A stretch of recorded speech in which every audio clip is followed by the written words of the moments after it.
Good evening, everybody. Welcome, guys. What time is it? It's 8:02 p.m. here in Florida. And I'm going to be hanging out with you guys for about an hour. So we just got done watching the third episode of Skeleton Crew. As I said in my video, my daughter is like, I don't know, she's super into it. It's crazy. I've never had her be into any like episodic show ever. It's and it happens to be a Star Wars show, and like we didn't push her into this. She just wanted to watch it, and she loves it, and it I don't know, it feels good. And the show is super fun. It's good. It's like, it's super entertaining for us too, because it's just a fun show, and also like our kids into it, which is it makes it doubly fun, you know. But welcome, guys. What's everybody up to? How's your day been? Welcome, movie critic dude, Fetman, JJ Skywalker, Oscar, Aaron, Darth, Arlen, Dylan, Stuart. What's up, guys? Welcome, one and all. I think the blue elephant alien kid is a new fan. His name is Neil there, movie critic dude. Yeah, my daughter's obsessed with Fern. Fern is her favorite character. My daughter's a 6-year-old girl, and she must look up to the big kid, you know, the captain, Fern. So, yeah, it's a good time.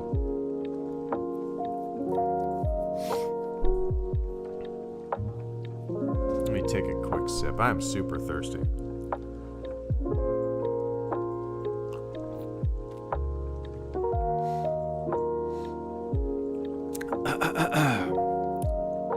It's good to see your children have some interest in something you do, even when it's spread so many years apart, even though it's new. Aaron. I'm glad she's into it. Something new in Star Wars, you know. I've never once like sat her down and been like, you're gonna watch A New Hope, you're gonna watch Phantom Menace. Like, I will show it to her if she ever has an interest in watching them, but you know, I have no desire to like. This is way more in line, and you know, Skeleton Crew is definitely something that I could tell she would be way more into than, you know, her watching A New Hope. You know, kids always like newer media. I've turned on like old school Rugrats shows, just before, out of the blue, just to, like, out of curiosity if she'll watch it. I've never been like, sit down and watch this. I just turn it on, and then she'll come downstairs and she'll turn it immediately.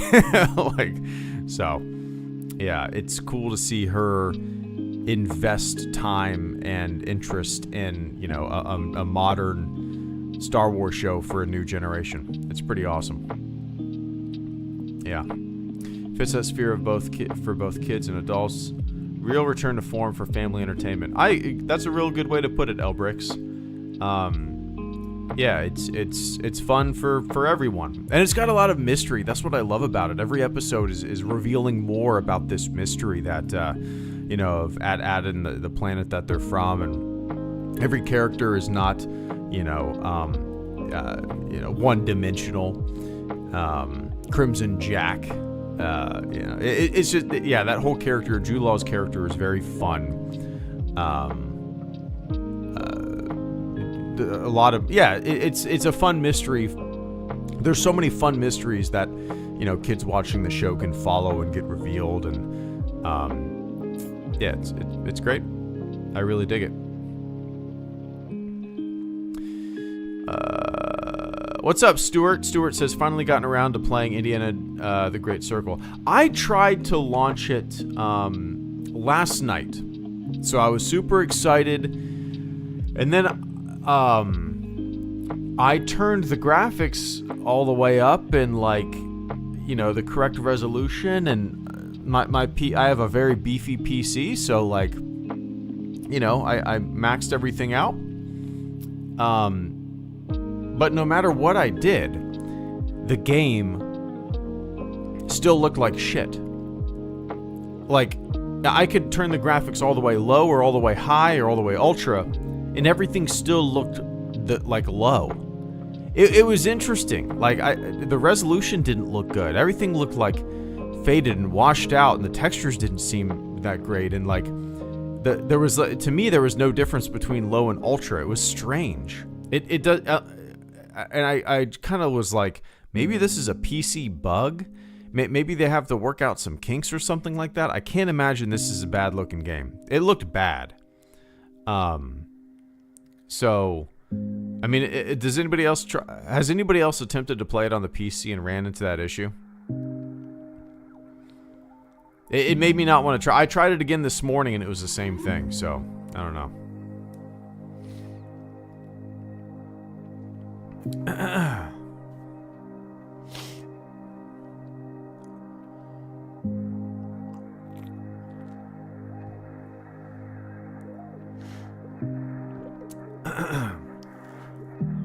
Yeah, Fat Man, I did install those. Like, Xbox Game Pass recommended that I installed those on my PC. I installed them. I don't think I have to activate them. I think it automatically detects that I have them installed. But the textures look like ass. Like, nothing in the game looks good. Everything looks fuzzy and blurry and low quality. So I don't know what's going on. Until I figured that out, I don't really have a desire to play the game. And I really hope the game doesn't just look like that, because it looks bad. I can't imagine it does. I've seen gameplay footage. It doesn't look bad in the gameplay footage. It looks really bad on my computer. There is no difference between low and ultra quality when I change the settings. It's crazy. Yeah. Aaron, yes, I did do the most recent driver updates for my graphics card. Yeah, I always keep that up to date. But yeah. So I don't know what's going on. I haven't really Googled around to see if anybody else has that issue. Maybe I'll send a tweet out and see what's going on. But yeah.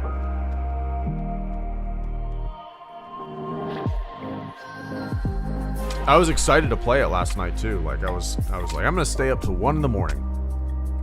I'm gonna stay up till 1 in the morning and play Indiana Jones. And when I saw how bad it looked, I was like, nah, I'm not into this. I'm gonna wait until something's figured out.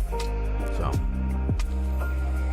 probably won't be able to get around to checking it out for another week or so.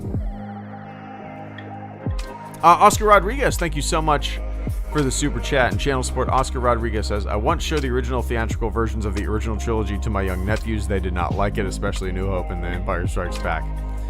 I mean, I get it, you know. I chalk up a lot of my love for aspects of Star Wars and other movies too to nostalgia, the things that we grew up with, right? Like, I have friends who, like, well, my one of my best buds, his wife has no desire to watch anything like older. Like, she does not have any interest in watching like old shows, old movies, like even 80s and 90s stuff. I don't know why. Maybe it's probably just because she didn't watch them as a kid, right? So, like, I completely understand why a kid right now would not want to watch something older. It's just different times, different pacing, different looks. You know, things by today's standards they might consider boring. You know, I get that from a kid. Now, if you tell an adult, like, let's watch Good Will Hunting, or let's watch Taxi Driver, and they go, oh, that was boring. Well, that guy's a fucking idiot. But if you tell that to a kid, you know what, let's watch A New Hope. That's boring. Okay, I get it. You know, you're 6. I get it. So yeah, I mean, I completely understand, Oscar. It's the difference between, like, I mean, like, media today with kids, it's so much bigger and grander and faster and louder and more action-packed. And, you know, you look at the difference between the latest Ninja Turtles Mutant Mayhem, is that what it's called? Cartoon, and then, like, the 1980s Ninja Turtles movie that I grew up watching. I mean, the newer one is just way more like... I completely understand why a kid would, like an 8-year-old kid, would not want to watch the original Ninja Turtles after watching Mutant Mayhem. I completely get that, you know. Just different times, you know. Yeah. Anyway, Oscar, I appreciate it, man.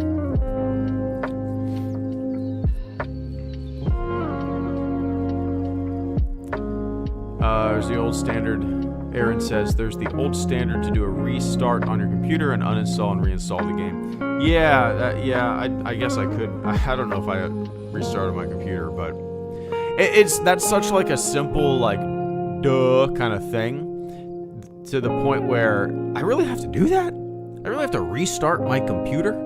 Yeah, I guess that makes complete sense though, you know. Yeah, I guess I could try that. Uninstall, reinstall, restart. I mean, it's worth a shot. It would take like 10 minutes, right? But I definitely want to check it out. It looks fun, and yeah.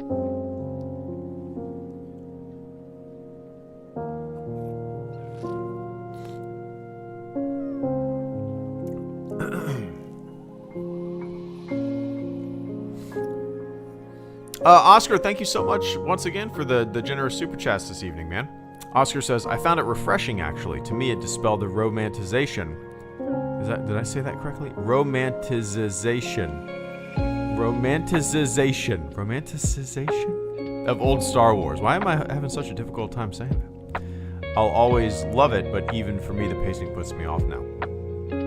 Yeah, I mean, it's so interesting. I mean, I'm beating a dead horse here, but so many times, like, oh, the best Star Wars happened to be the Star Wars that you saw when you were 10 years old. How convenient.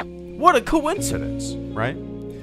I mean, you look at the prequels, my generation, for the most part, this is broad strokes here, but my generation and older typically were super disappointed with the prequels and didn't like them at all, and, you know, made fun of them for 10 years, 15 years, and still today. And then you have the generation after mine who were born into the prequels, and that was their Star Wars, and they romanticize the hell out of them. They think they're brilliant, you know. And I'm sitting here like, what? Huh? What?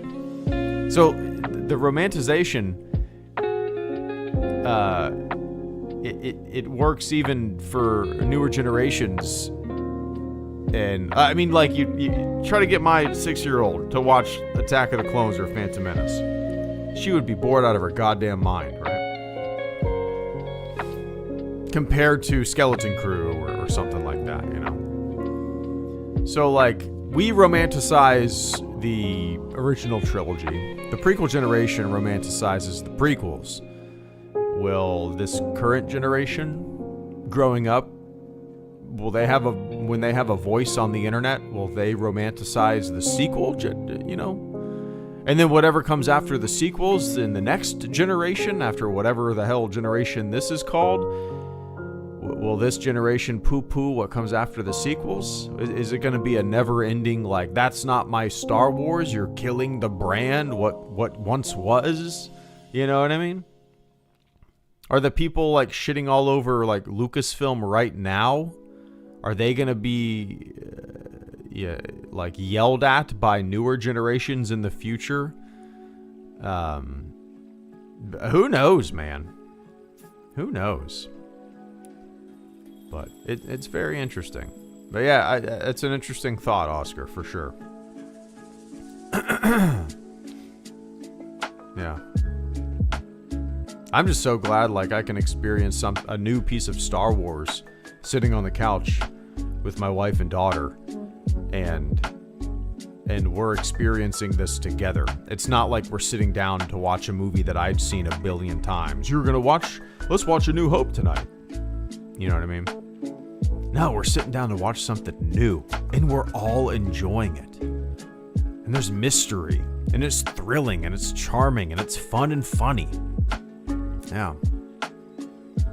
Yeah, it's great. Aaron Brozio. Did I say that correctly? Brozio? I'm going to say it's Brozio. But it's probably Brazio, because I'm an idiot. Aaron says, my mother came to school, got me out, and took me to the movie in 1978 at 7 years old. Hell yeah, man. That's awesome. That's awesome. What an experience. What a memory. My mom did something very similar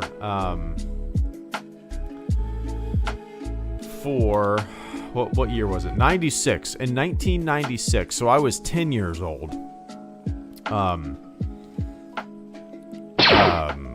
I was 10 years old in 1996, and my mom randomly showed up to school and got me out of school, just randomly, to go see Mars Attacks. Just picked me up from school. I don't know what made her do it. Picked me up from school in 1996 and took me to see Mars Attacks. Pretty awesome. Pretty awesome. But yeah, those little memories, you know. Pretty neat. Mabel Pines, thank you so much for the super chat and channel support this evening. Mabel says, Attack of the Clones is the least erotic love story of all time. Milady, I don't like sand. Yeah, it's Attack of the Clones is, now I haven't seen it since before. The last time that I watched Attack of the Clones was probably either 2014 or 2015. Because I rewatched all the Star Wars movies before The Force Awakens came out. So the last time that I saw Attack of the Clone was 10 years ago. And it is one of, if not, I'm going to say it's probably my least favorite Star Wars movie. Yeah, I'm going to go ahead and say it's probably my least favorite Star Wars. The only contender for my least favorite Star Wars movie would probably be The Rise of Skywalker. It's either Attack of the Clones or Rise of Skywalker, but I think Attack of the Clones is the bottom of my list. I think there's enough redeeming things in The Rise of Skywalker for me to enjoy little aspects of it, peppered enjoyment here and there, you know. But I mean, yeah, I don't know.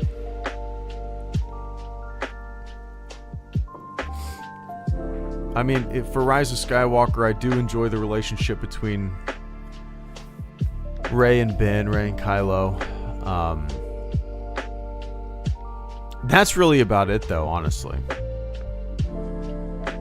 That movie, nah. That movie does nothing for me for the most part. I think my disappointment is more with The Rise of Skywalker than Attack of the Clones, but I think I overall dislike Attack of the Clones more than Rise of Skywalker. I don't know. I really don't know. I don't know. Mabel Pines, once again, thank you so much for the super chat and channel support. Mabel says, why wasn't Lawrence Kasdan brought on for the prequel trilogy? I mean, I really don't know. You know, every Star Wars movie,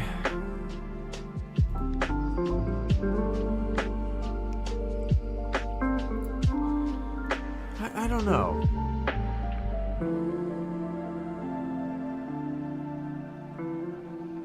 I think maybe Lucas wanted to just kind of do everything himself with the prequels.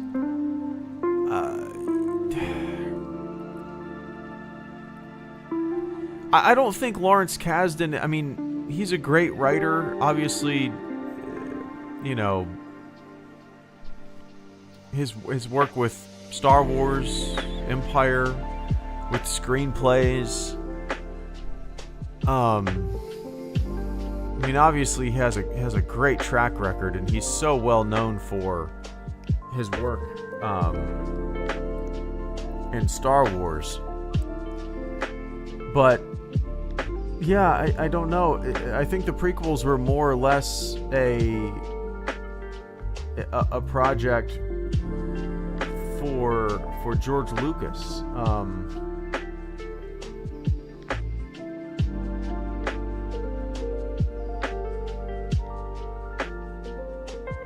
I don't know. And at the same time, like,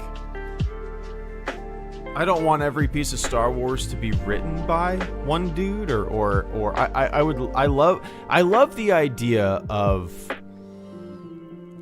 Star Wars having multiple, writers and directors, and that's kind of what we're getting these days. It's nice, with the original trilogy. You had Irvin Kershner.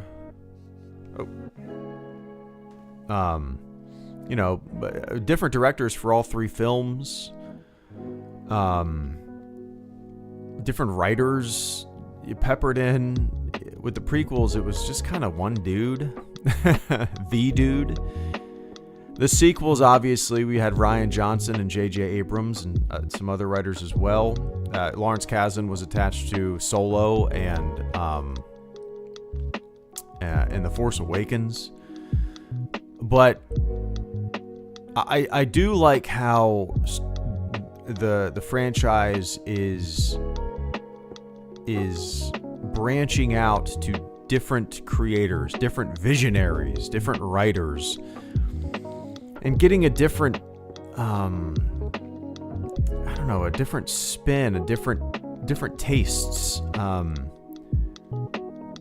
different visions for what these Star Wars stories can be.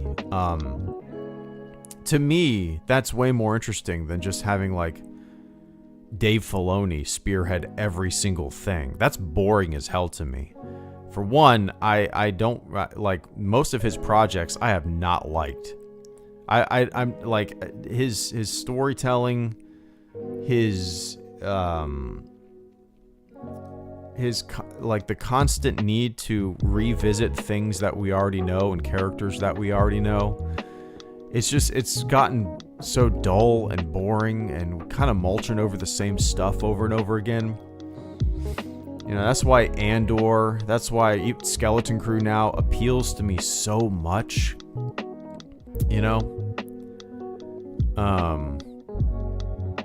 But yeah. Yeah, it's nice to... It's also nice because, with a bunch of different writers and directors and visionaries and creators in the Star Wars sandbox, there's going to be a lot more projects that might not appeal to you, sure, but might appeal to you directly. That's what's really cool about having so many hands in the pot and telling different stories. You'll have something like Andor that appeals to me perfectly. It just encapsulates I love it to my core. A lot of people don't. A lot of people would prefer the Dave Filoni version of Star Wars storytelling. We're two different people, the people who absolutely love Ahsoka and the Book of Boba Fett and all that stuff, and then me who absolutely loves Andor. Just two different types of Star Wars fans, I suppose. We still love the franchise. We still love the movies that we love. And there's nothing wrong with that. We just have to realize as fans that there's a lot of hands in the sandbox now. And sometimes projects are not going to appeal to you from the jump because the vision that the creator has, they're coming at it from a different perspective or point of view or different version of what Star Wars means to them rather than what it means to you, and that's going to appeal to other people. So that's what's, and I think that's ultimately a good thing, Star Wars has never been just one thing. Yeah, I don't know.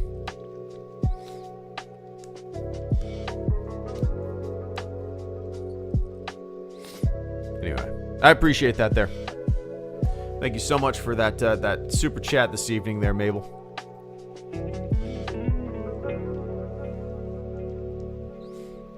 But at the same time, so many directors and writers and stuff like that have left projects in Star Wars. So many projects have been flat out canceled. So I don't know what the deal is with that. If the ultimate control of Lucasfilm doesn't give them enough freedom to tell the story that they want, I don't know. I really don't know. I'd love to know the story in the far future. I'd love to know, if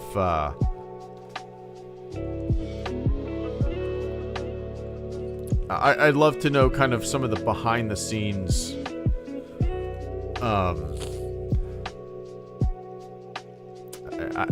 I'm not going to say drama, but I'd love to know some of the behind the scenes, like reasons, I guess, for why.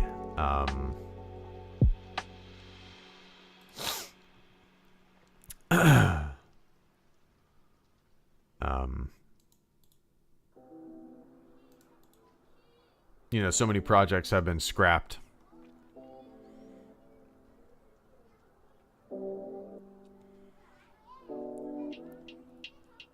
Yeah.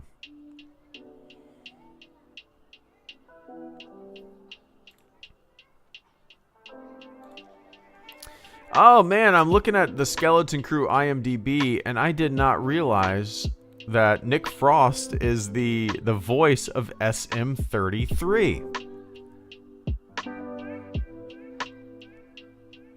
That is pretty cool.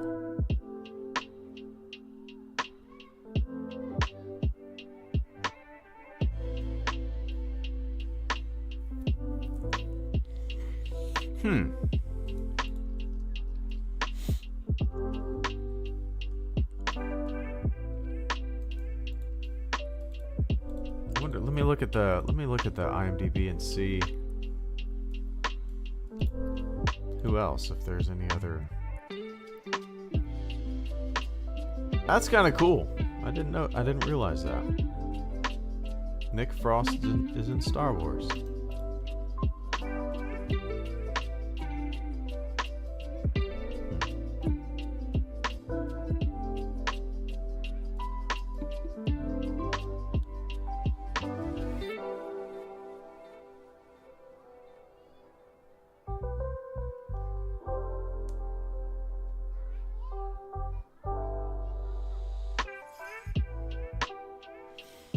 Hell yeah.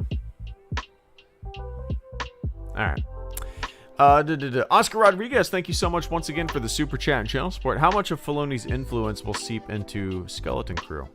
Yeah, he's a producer. Well, let me. He's a producer.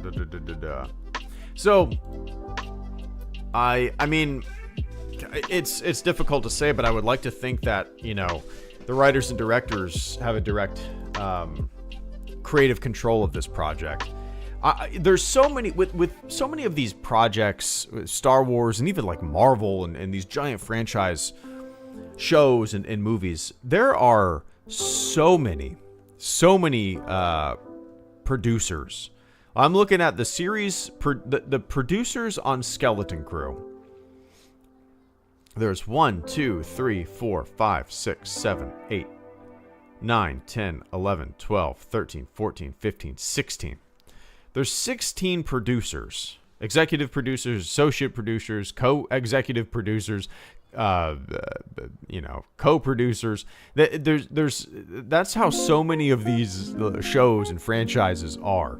I don't know how much all of these producers are like tinkering and toying with the franchise, but I would like to think that the writers and the directors and whatnot have, the creators of the series have way more influence and the creative freedom. So I would say not much. I would like to think not much. It seems like everybody that has their finger in the project or Star Wars, they tack their names on as a producer of the show, or shows, projects, movies, blah blah blah. So I'd like to think not much, Oscar. When it comes to I think Skeleton Crew is better than anything. I think it's better than The Mandalorian. I think it's better than really any Dave Filoni spearheaded project. It's way more exciting. It's shot, and granted Dave Filoni didn't direct a lot of that, but it's way better shot, and the cinematography, in my opinion, is way better than any of those shows. Like, I think Skeleton Crew and Andor both have set the bar for like what Star Wars can be. Skeleton Crew is just a fast and fun, exciting mysterious show, and Andor is it's a drama, and I just think, I can't imagine much is gonna seep in, to tell you the truth. Yeah.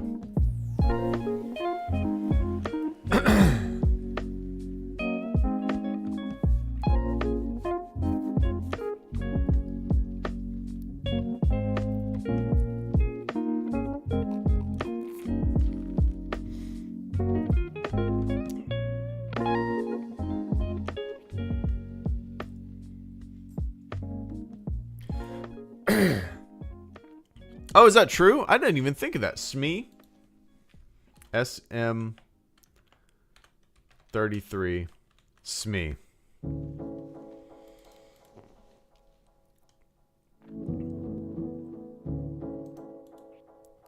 Mr. Smee reference. That is cool. Peter Pan reference. Let's see. I'm sure other people have been talking about it. Oh, cool. John pitched it as kids lost in the Star Wars universe and there's a bunch of pirates. I was like, cool. I just finished a Peter Pan movie. Blah, blah, blah, blah, blah, blah, blah. You were like, there's a robot named SM33. Oh, Smee. That's very Peter Pan. And then Jude Law is going to... That's really cool. I did not... According to director David Lowery, SM33 is a reference to Smee from Peter Pan. Lowery previously directed the 2023 Disney film Peter Pan and Wendy, which also featured Jude Law as Captain Hook. I never even heard of this movie. What? Did this flop? And was this released in theaters? How did I not hear about this at all? 65% tomato meter, 11% fan score.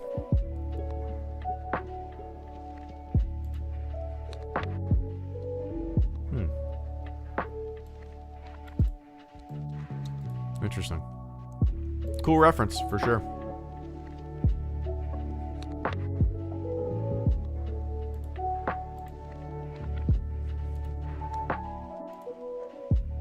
Oh, Disney Plus exclusive. Gotcha.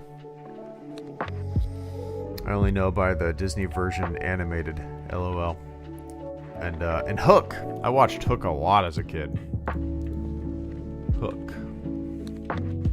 1991.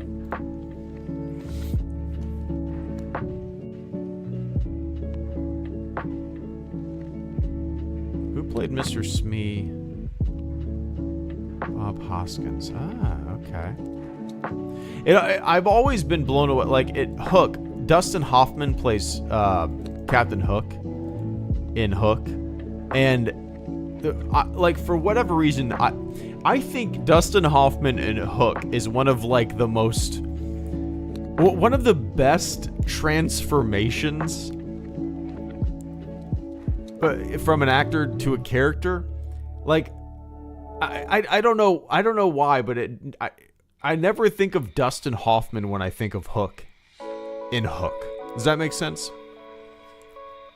I think he did a good job, just completely changing himself from Dustin Hoffman to Hook. It's such a... yeah, no.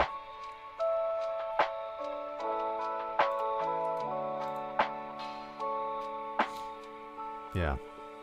Like Rain Man is Hook.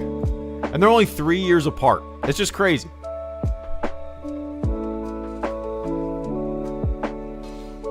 No.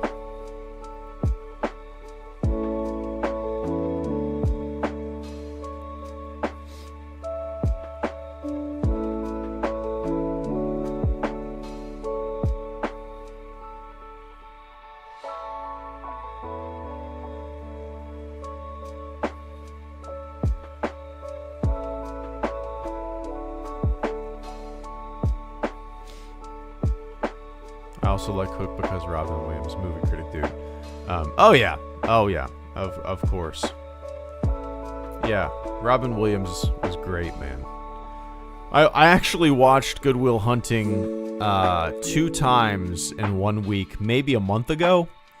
Good Will Hunting is one of those movies that I like. If I have a bunch of chores around the house to do, what I like to do is just put on a movie. And, you know, as I'm folding a basket of laundry or doing the dishes or, you know, sweeping or mopping or whatever around the house, I like to keep a clean house. But, like, whenever I'm doing chores around the house, I always have a movie on. And I feel like I cycle the same movies. Good Will Hunting is one of them. I love that movie deeply. So, you know, like a month ago, doing chores, Good Will Hunting was on. And then at the station, one of the guys had never seen Good Will Hunting, so I put Good Will Hunting on. So I watched it twice in a week. I love it. But yeah, Dead Poets Society is great. He was such a great actor. Yeah.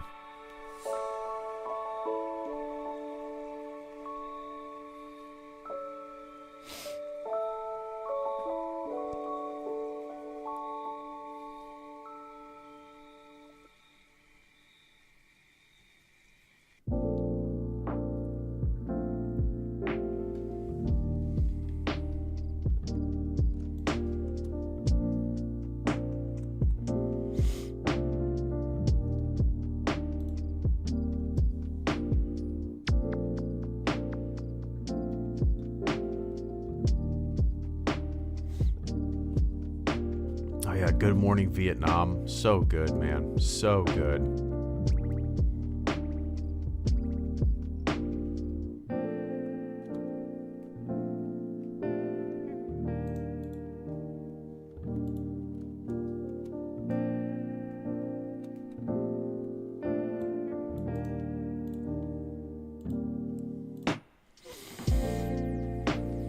My buddy has twin daughters, 11 years old, but they both want to be KB for Halloween. Nice. Nice. Yeah, my daughter, like, I was looking around for Skeleton Crew merch, and it's like basically non-existent. It's basically non-existent. Like, there's a couple Black Series figures, which my kid would not be interested at all, and she doesn't really play with figures or dolls or anything like that. She's a very active kid, and all she wants to do, like, she rollerbladed for like 2 miles today. Like, that's all she wants to do. Skateboard, skate, roller skate, jump on trampoline.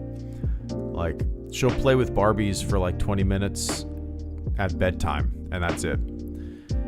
And she just, yeah. So, but then I was also looking for like Skeleton Crew t-shirts, and they don't really have any. I mean, they have some like basic t-shirts with the poster, like the show poster on them, and man, they're boring. So hopefully with the show's success, or, you know, they'll come up with something. I'm keeping my eyes out for files to 3D print KB's headset so I can print. That's a cool idea for sure. But yeah, like, I actually asked her today, if they come out with like a fern jacket, would she want a fern jacket? She was like, yeah.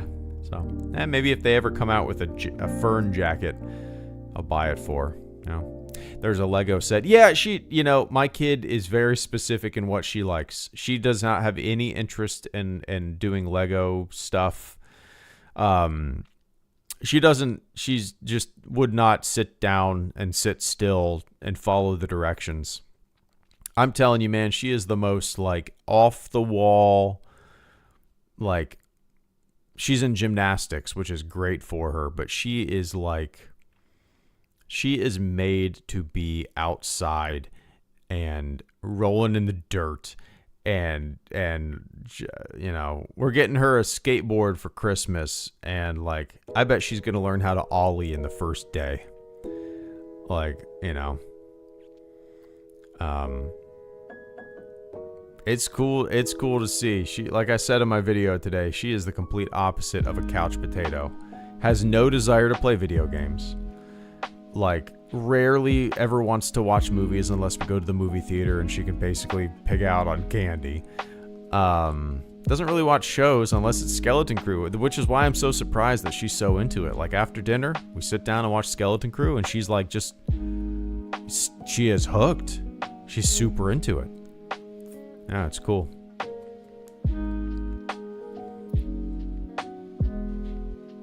So Santa's bringing her a big ass 12-foot trampoline. She has a little one right now, like a little, I don't know, one person, trampoline with a little handle on it. She'll jump around. She'll make obstacle courses and stuff with it, but Santa is bringing her a big ass 12-foot trampoline with like the net around it, So Santa's gonna have to put that thing together Christmas Eve. I don't know if Santa knows how to do that. Santa might be up really late putting together that trampoline. Santa might be up till 3 in the morning putting together a trampoline on Christmas Eve. Santa has no idea how to put together a trampoline. Santa hopes the directions are really easy.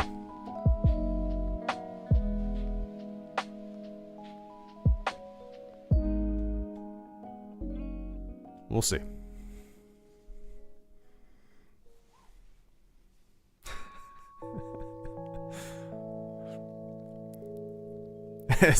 Santa and Mrs. Claus are going to be in the backyard with headlamps on. Very late. Santa and Mrs. Claus might have to have some spiked eggnog to calm themselves when the midnight hour hits and the goddamn thing isn't put together yet. Santa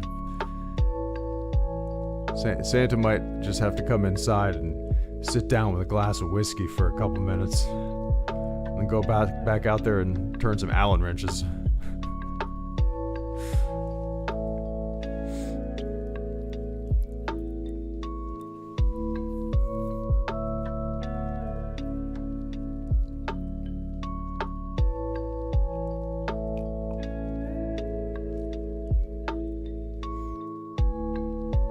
Nah, we're in Florida. It's not bad here.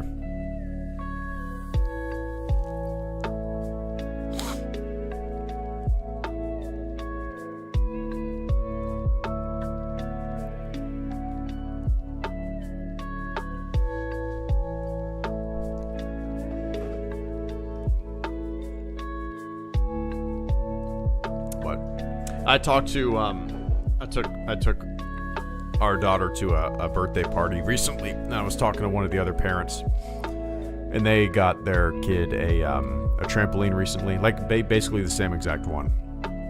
And I was asking her like how long it took them to put together, and she said about an hour and a half, which isn't bad.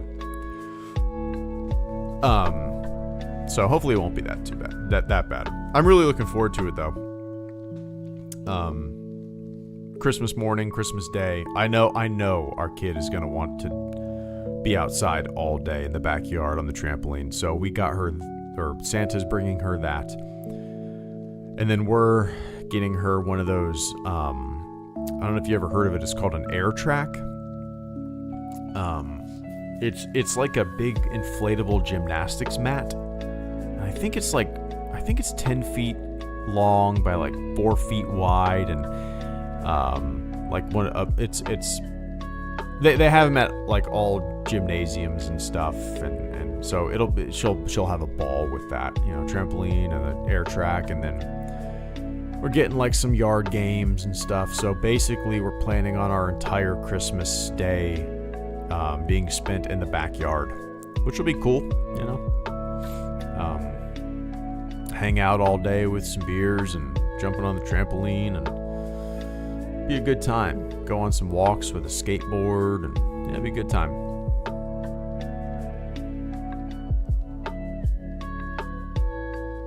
Digging the Santa on Christmas Eve chat. Those dad duties take me back. Good luck to the jolly elf on the build. I appreciate it, Joe. Yeah, it's fun, man. It's so cool to it makes Christmas, I don't know, so much more meaningful,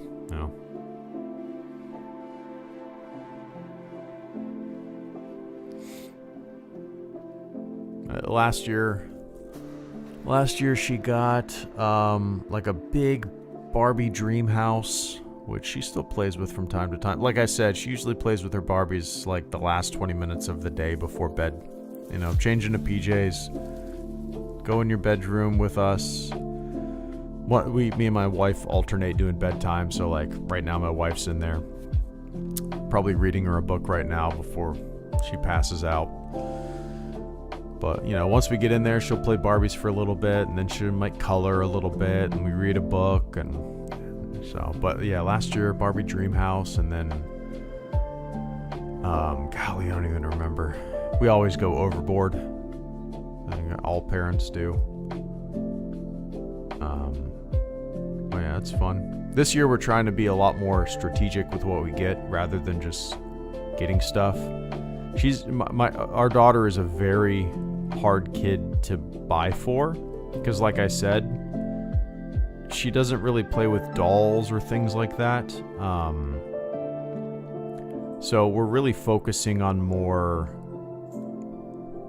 like a trampoline, an air track, skateboard, that kind of stuff, you know. So gearing it towards her super active outdoor side, you know, with a little bit of Barbie stuff sprinkled in, you know, and books. She's really into Descendants music, like the Disney. She's seen all those movies on road trips. She loves those. That's actually the one movie she's never sat down to watch them at home, but we were on a road trip to Ohio, which ended up being 15 hours there and 15 hours back, and she watched all the Descendants movies multiple times on her tablet. So she's really into that music right now, so we got her some Descendants books and stuff. What else? We got her new helmet for her bike and skateboard that she has been wanting.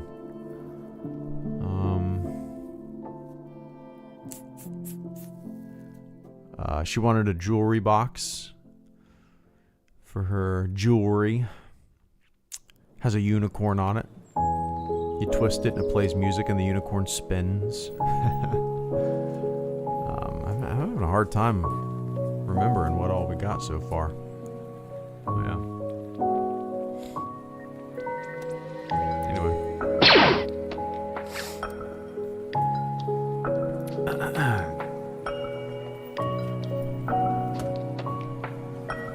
Karance, thank you so much for the super chat and channel support this evening. Grant says, if I may ask, have you heard of that new animated series on Netflix called Gentry Chow vs. the Underworld? It's absolute fire and worth checking out. No, I've never heard of it. Let's see. Gentry Chow vs. the Underworld.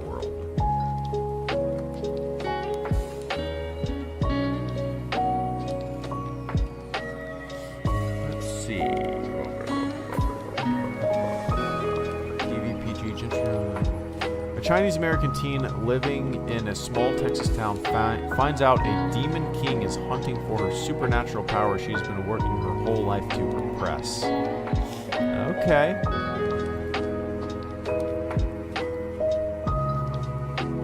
No, I've never heard of this, but maybe this is something that my kid would like.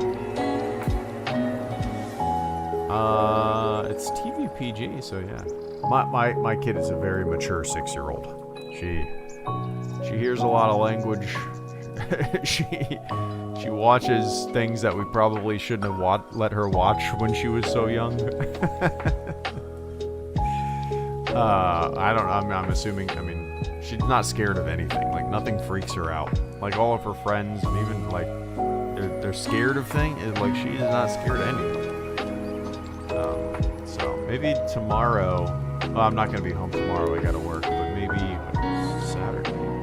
Let's see what we got going on Saturday. Maybe Saturday I'll throw this show on and see if she'll sit for a few minutes and check it out. But I've never heard of it. We'll see. She was into My Little Pony for a little bit. She's kind of gotten out of that. Over the past few months, there was a time, for a few months, she was like super into My Little Pony, was all about it. but that's kind of faded away. So maybe this will be her new thing. This and Skeleton Crew. We'll see. We'll see. But I appreciate that, Krantz. Always looking for some recommendations for maybe some things that my kid would be into.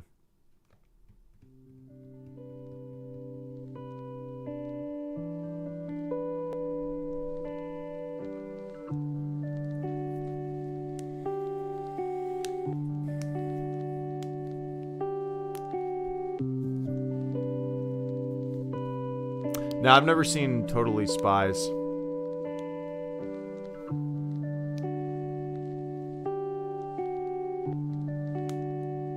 I cried the day My Little Pony Days died. That show was brilliant, Joe. Yeah, I mean, like, she was so into it. But I guess that's just how, you know, kids are. I'm sure I was the same way. You get into something and then... I mean, there's just so much... There's so much more to watch and see these days as a kid than when, you know, me and you grew up, Joe, you know? It's like, I feel like I didn't ping pong between interests this much, or shows, or movies, or franchises, or whatever you want to call it. My kid ping pongs constantly. Went around. Yeah, my daughter... She lost interest a few months ago in My Little Pony, I would say, and I mean she's still into it. She hasn't watched the show in forever, but like she still has like the wall stickers on her, you know, those peelable wall stickers of like Pinkie Pie and stuff like that on her wall, and I mean, obviously she still likes it, but you know she hasn't showed interest in it in months. Right now, other than Skeleton Crew, really not watching anything else. She had a Big City Greens run where she really liked that. When I say she watches these shows, she'll turn it on and then she'll do like gymnastics in the living room while it's on, and she'll look at it for like a minute and then do gymnastics for 10 minutes. So like she doesn't sit there and watch it. She's still watching it. It's just, it's funny to see. It's funny to see, like, she'll turn it on and then she'll do 100 flips, and then she'll look at the TV for a minute and then continue her 100 flips, you know?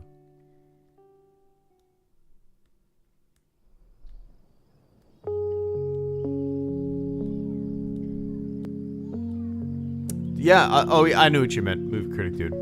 Yeah.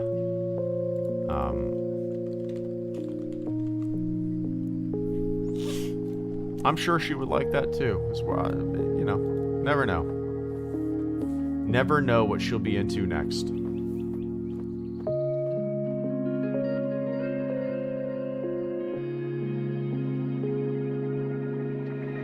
I'm trying to think what else she's watched recently. Nothing really. She was really into watching, like, she has a tablet, and you know, she has a kid's login and it has YouTube on it. And one day she was watching like this YouTuber, started with an A, I think, Afafa. It's like a girl who reacts to TikTok stuff. Afafo. I think it started with an A, AF something. And I walk in and she's watching this and I'm like, what? On her tablet. And I'm like, what is this? And she's like, I don't know. And then she was like obsessed with this YouTuber for like a month, watching her react to TikToks. I was like, is this appropriate? And she was like, yeah. I was like, okay. All right.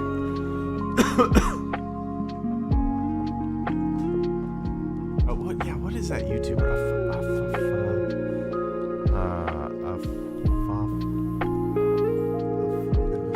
I think it started with an AF. YouTuber.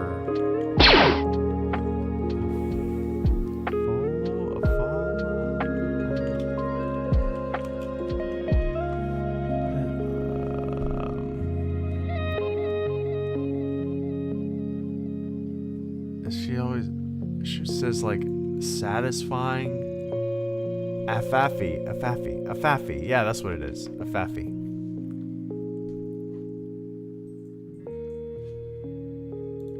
My 6-year-old daughter would not stop watching this. That's one thing, I don't really get, the whole reacting thing on YouTube. You're literally just sitting there. I just don't understand why that's entertaining. I guess I'm just an old faff. I don't know, just an old curmudgeon, I guess. But I just don't understand how that's entertaining. Watching somebody else watch TikToks. I don't really get it. I don't know.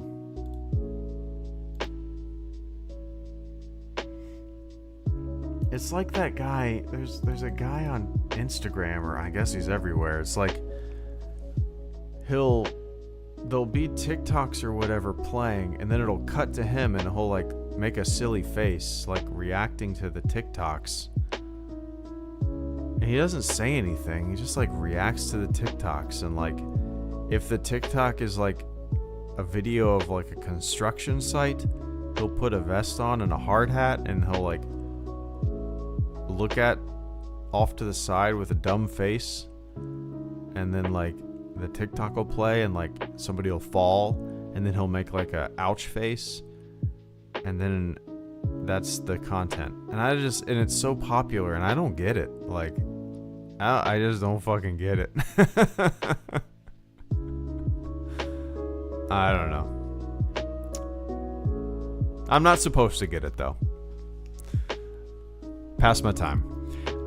Joe Selke, thank you so much for the super chat and channel support this evening, man. I appreciate that, Joe. Your channel's always been solid. Appreciate chatting with you. Oh, I appreciate the support this evening, man. Yeah, right back at you. Yeah, it's fun reminiscing, isn't it? It's fun dad talk, right? But yeah, I appreciate that, man. And I appreciate the kind words. Thank you so much for the super chat and channel support this evening. And wish Santa luck Christmas Eve. Maybe I'll take some. Go follow me on Twitter. Maybe I'll take some pictures and stories. Yeah, that's what my 13-year-old is into now. Like I said, I miss the ponies. Yeah, I'd rather her watch that than somebody. I just don't get it. I don't understand it. I've never had TikTok on my phone. I did. Well, I take that back. I did have it on my phone for. I think I uploaded one video on TikTok. When it first got popular, I was like, maybe I should make a HelloGreedo TikTok. Maybe I could make videos on there and stuff. And I uploaded one video, and I was like, nah, this is not for me. And I have not looked at it since. And I don't know, that was years ago now, I think. 2020, 2021. I don't have it on my phone. No desire to get it. That's not, I have my own vices. I have Instagram and shit. Everybody does. And I just don't understand the reaction channels. I don't, and they're so popular, but I don't understand why they're so popular. I don't. But again, it's not for me to understand. I'm sure there's no question in my mind. My parents were like, why the hell is this popular? Why is he into this stupid shit? You know what I mean? And their parents, my parents, I'm sure were saying the same thing about the dumb shit they were watching or into, right? And then my parents' were probably like, I can't believe they're into this music. What's going on? That's how it is, right? Every generation, the next generation, the previous generation goes, what are they into?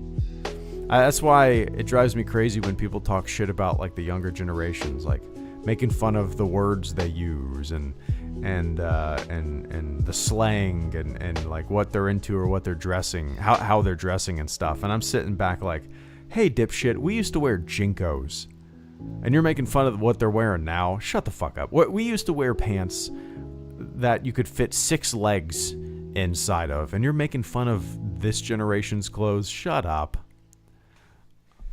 You're making fun of kids what they say these days, the slang that they use. You said crunk in the year 2000. You used the word crunk, and you're making fun of what they're saying now. Shut up.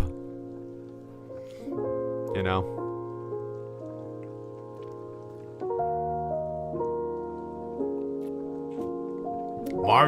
My generation was hard working. Shut the fuck up. Millennials are so lazy. Shut the fuck up. Gen Z is so lazy. They have no way. Shut the fuck up.